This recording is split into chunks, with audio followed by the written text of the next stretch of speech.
Obviously you were here at Indigo last year with the 25th anniversary shows. Yeah. Just wanted to know what you've been doing between then and now and your upcoming shows in November. Well, finishing off the new album has been the main priority. I mean, there's been quite a bit of touring as well, in between some summer shows and festivals. But mainly the focus has been finishing off the new album. Yeah. Obviously, with such a classical background, what was it that then brought you more towards a synthesizer? What was it that really inspired you to do that?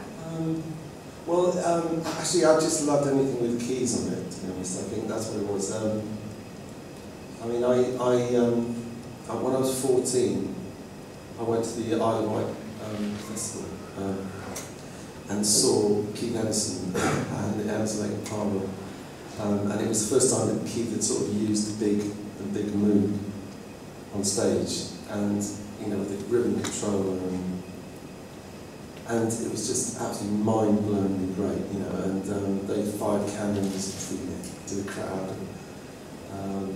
It was just, I mean, Keith was great because he was one of those keyboard players who didn't just sit in the corner and sit at the piano. He used to stand up and he used to like throw his Hammond L100 around and stick knives into it. And this had never been seen before in the keyboard world. And so I just thought it was just amazing. And that was a big inspiration for me to be a keyboard player with synths, pianos, organs, everything. But to make it exciting, you know, make it exciting, not just sort of very cerebral and sort of reflective.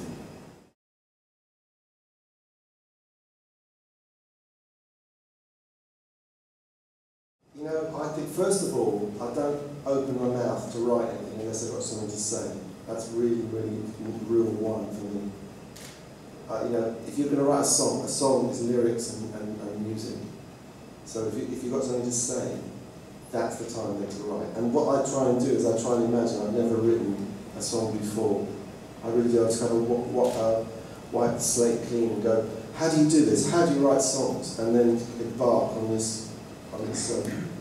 But I mean, you know, the sort of the pop song format is really a beautiful format. You know, normally you've got an intro, you've got a verse, you've got a bridge, you've got a chorus. And then you go back to the intro, and you've got another verse and a chorus. You go to the middle eight, and then you have the ending choruses repeated. That's a kind of traditional song format. So you can't go too far away from that because you lose people. You know, because it's meant to be a simple, you know, form, and that's right. It should be. But what I love to do is to mess with that, so that you can actually, you know, just tweak that formula a little bit. I mean, things like, I'm just trying to think of an example. The new song I've got is called Ordinary Heroes. And you've got this is the intro. I always think it's good to have a really good tune, you know, for your intro, whatever it is. Even if it's a Lady Gaga track or anything, you want something you can remember, right? And then you've got the it's only 5 the day arrives and see it's off to school, so that's the first. His mother small dreams of bonds what mothers do. Till she cries, it's like any other day. She just walks. Now this is the bridge, now it's that little bit there. She just walks away. So you're holding it back for the chorus. Ordinary heroes. Grounded, then you get the chorus, right? And then there's the next verse, the next bridge, next chorus. And then, so for me, my favourite thing is of all the songs is getting the middle eight right. So the middle eight is where you take people to somewhere else. So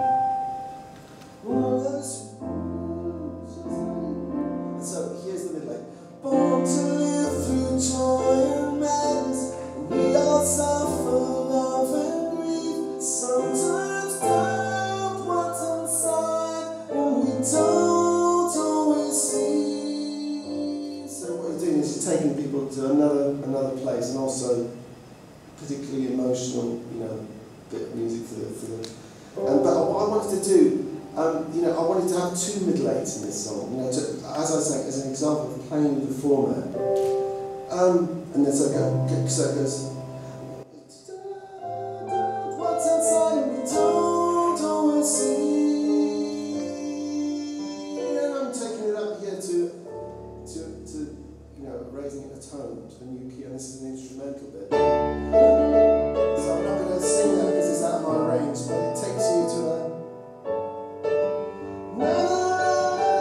So it's like a you know, a guitar solo over that.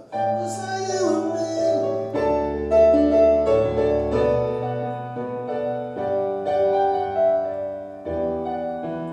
And then, rather than to bring it back to the right key, to put another middle 8, which is a version of the first middle 8.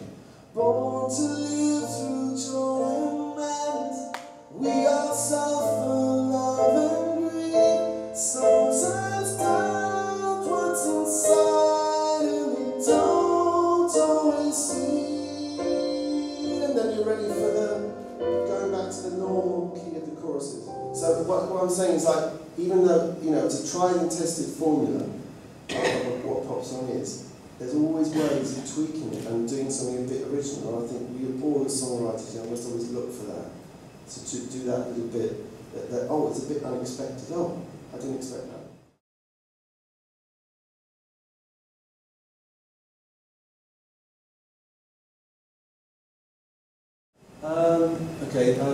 Favourite Harry Jones song? Well, you know, at the moment it's Sing and Go, which is the single, I suppose you would say. And Future, well, you know, I don't know. I mean, it's difficult, isn't it? It's difficult. What do you do with the music industry kind of collapsing a bit at the moment? You know, it's like, it is difficult. I mean, a lot of my friends haven't got any work. Lots of great producers, great engineers, great musicians are not working because there's a kind of collapse of money flowing around the business. I mean, I